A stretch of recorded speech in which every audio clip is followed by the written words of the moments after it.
you will answer. Amen. Redemptive.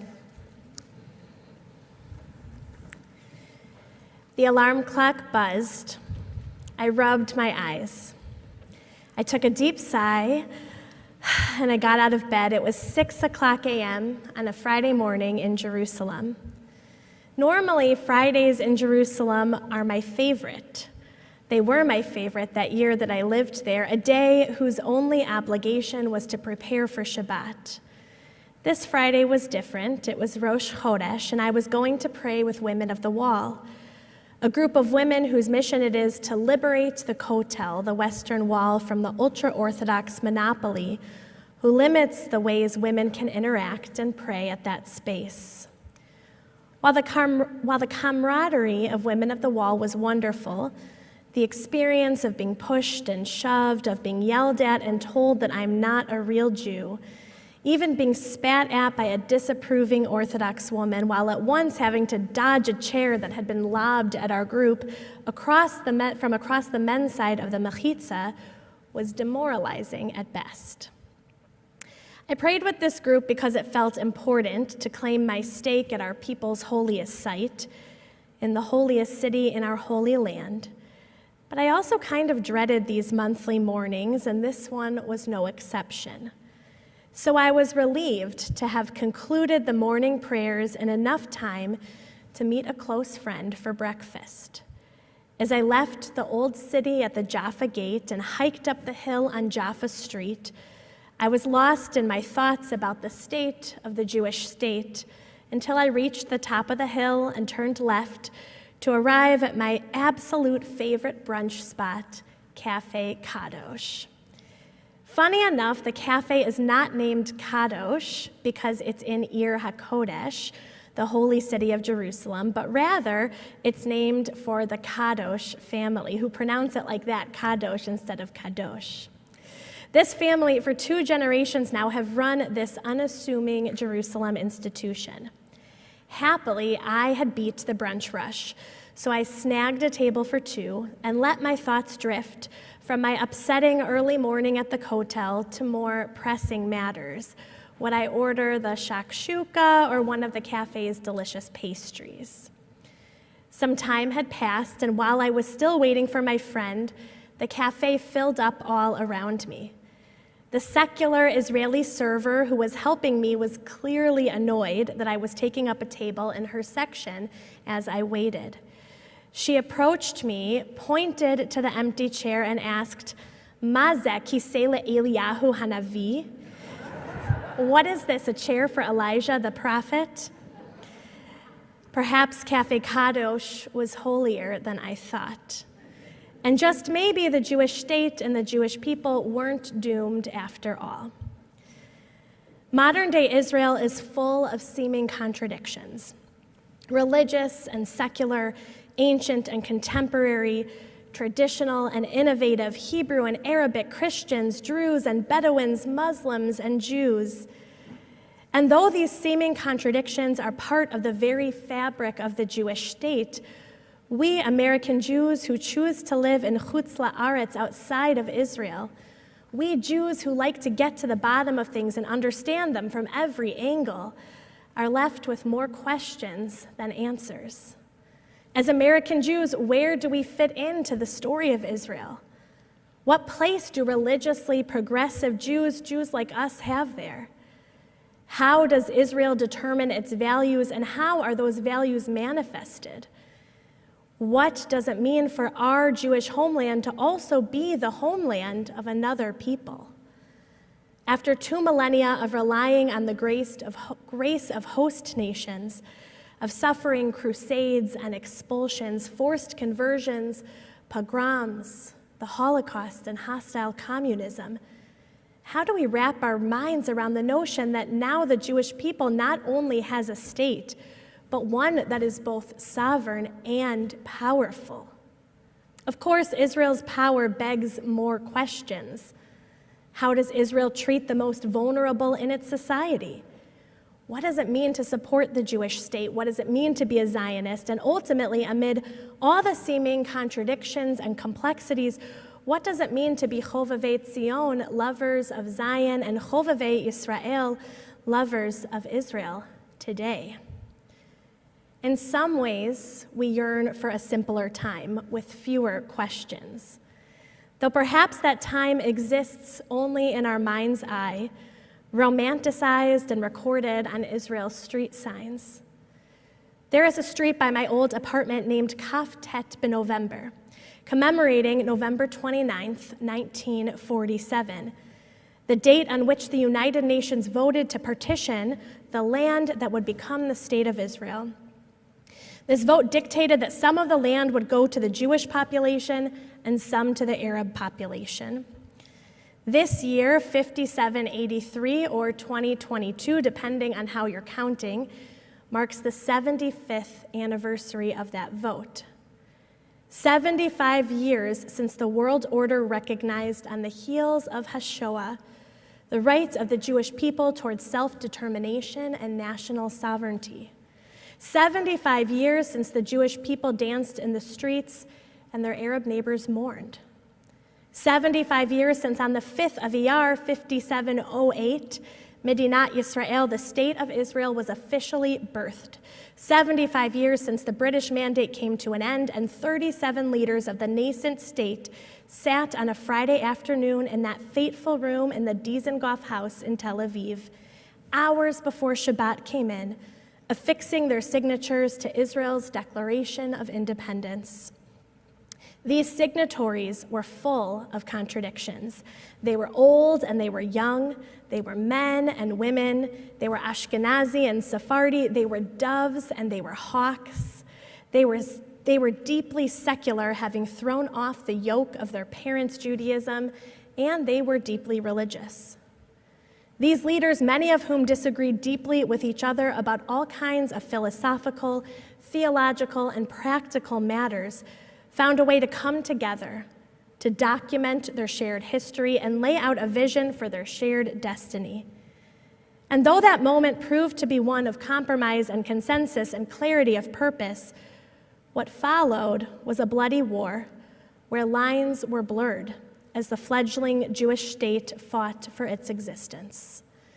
And while the old adage holds true, 2 Jews, 3 opinions, remarkably, somehow around this time, Israel's chief Ashkenazi rabbi, Isaac Halevi Herzog, and Israel's unofficial chief Hebrew novelist, Shai Agnon, penned a prayer for the new Jewish state, a prayer that in large part is unchanged from Sidor to Sidor, through the various streams and strands of Jewish practice and life, even today. Let's recall this prayer in part as it is written in our own Sidor. Avinu Sheba Shamayim, our Father transcendent in heaven, Tzor Yisrael v'Goalo, Rock of Israel and its Redeemer, Barech et Medinat Yisrael, bless the state of Israel, Reshit Smichat Geulatenu, which marks the first flowerings of our redemption. Jews in Israel and in the diaspora, Jews who are traditionally observant of mitzvot, and Jews whose observance is more liberal, all agree that there was something redemptive about the modern state of Israel. Rabbi Jonathan Sachs, Zichrono Livracha, explains, the birth of the state of Israel was not just a political event in secular time, Reshit Smichat Geulatenu, the first flowering of our redemption. It was a spiritual event in religious time.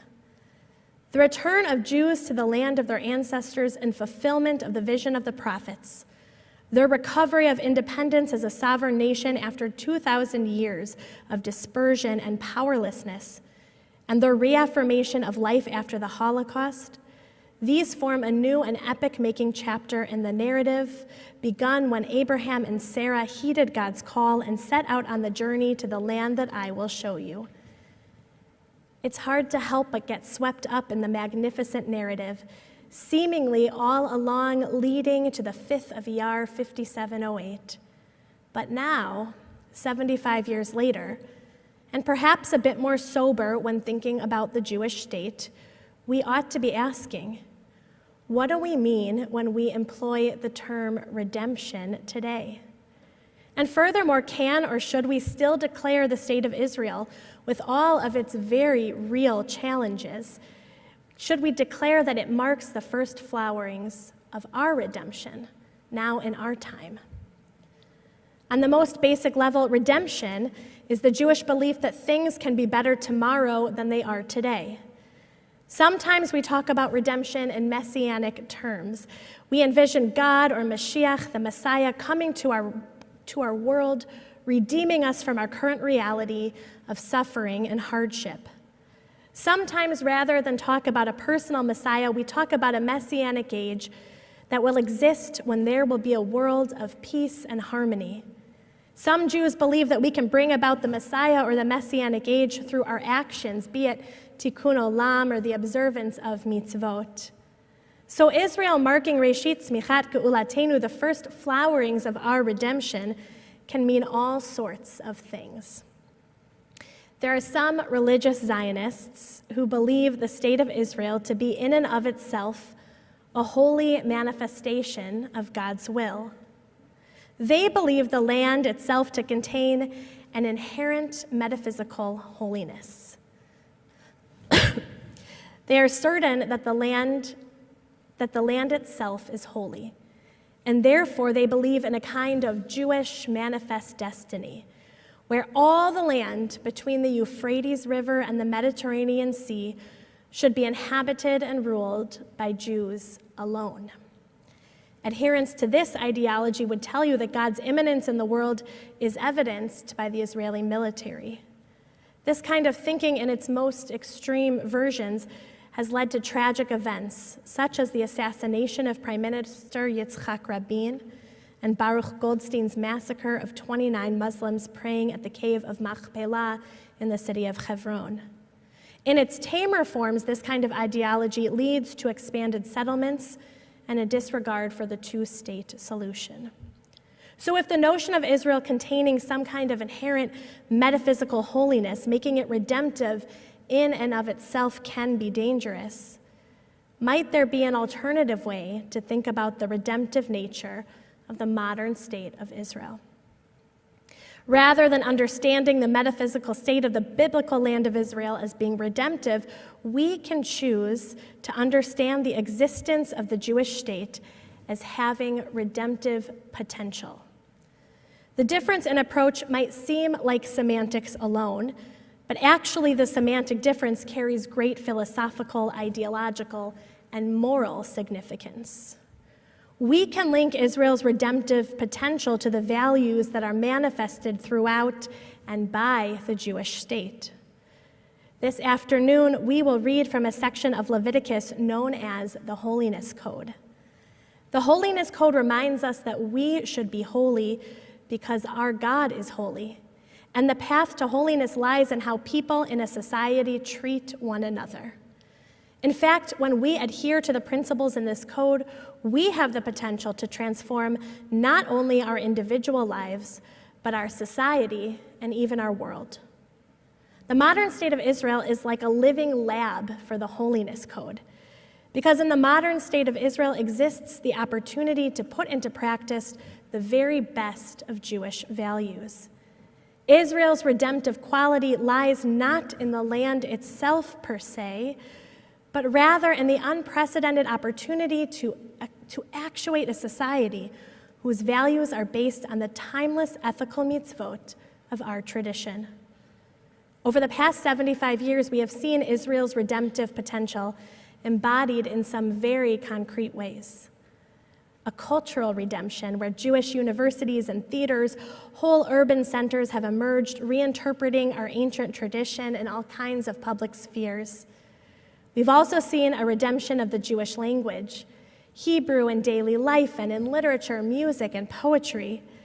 There's been redemption in the form of progress, agricultural advancements, technological advancements, and scientific advancements that have flourished, particularly in the Jewish state.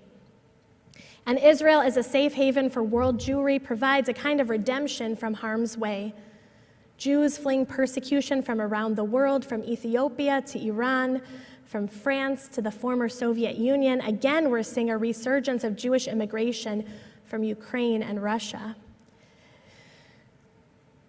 Israel, as a safe haven for world Jewry, provides safety and security, opportunity and promise. In 75 years, the Jewish state, Israel, has come so far, and yet those big questions continue to hang, waiting to be addressed. What should Jewish religious expression look like in Israel? How should Israel yield its power? How will Israel retain its Jewish and democratic character? How will Israel determine its values, and how are those values manifested? In what ways can and will Israel continue to mark Reshit Simichat Geulatenu, the first flowerings of our redemption? As your rabbi, I don't believe it's my role to comment on each and every one of these questions, offering attempted answers, filling our time with my own personal thoughts. Rather, I believe that as a synagogue, we should nurture an interest in and a love of Israel. Our job is to present all kinds of educational opportunities, giving you a plethora of resources so that you can address all of these questions and more. This year, as we celebrate Israel's 75th birthday, Temple Beth Israel is placing a programmatic emphasis on Israel. As you'll see in your Torah at TBI booklet put together, we have something for everyone.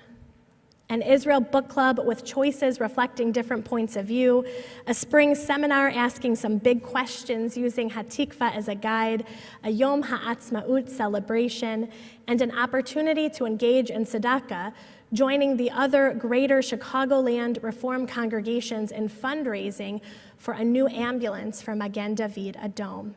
And yes, finally, an Israel trip for adults led by Rabbi Michael and Jody Weinberg, Lori Sagrin, and by me. Our engagement with Israel is not programmatic alone. We are also working to establish an Israel Council. If you wish to help shape the way our congregation engages with Israel, I invite you to consider joining this emerging council. 75 years is a long time, and it's the blink of an eye. The Torah teaches that 70 years marks a full life. And in many ways, Israel is now in its next chapter, no longer a brand new nation. For generations now, Jews have grown up in a world where Israel not only exists, but is powerful. At Israel's birth, the Jewish people could clearly see Israel's redemptive potential. Can we still see it today? In remarking on the last time in history that the Jews returned from exile to rebuild a Jewish society, Rabbi Shai Held reminds us of the words of the poet-psalmist who wrote, Shir Hama'alot, Beshuv Adonai et Shivat Zion Hayinu Kecholmim, a song of ascents. When we returned to Zion, we were like dreamers. The poet-psalmist continues to ask God to complete redemption. Even when the Jews were returned to Zion in biblical times, redemption itself did not come. And yet, Held reminds us the poet-psalmist rejoiced. Why? This is to teach us. We can have some of what we want, only a portion of what we've been promised, and still make space for full-hearted and full-throated gratitude. The potential for redemption itself is a gift for which we give thanks. So on this, the dawn of Israel's 75th birthday, we pause and we give thanks, and we look to the future. Each and every time we welcome a baby boy into the covenant with the Brit Milah ceremony, we set out Kisei le'Eliyahu Hanavi, an empty chair for Elijah the prophet. Because, as the server at Cafe Kadosh, that holy cafe, reminded me, Elijah's chair is the chair of potential. Elijah, tradition teaches us, will be the harbinger of our collective redemption. And so, as we celebrate 75 years since the birth of the modern state of Israel, we invite Elijah to join us, to witness all that is good already, and to remind us that the potential for redemption, for a reality that is tomorrow even better than the reality that exists today, is always present if we choose to recognize it.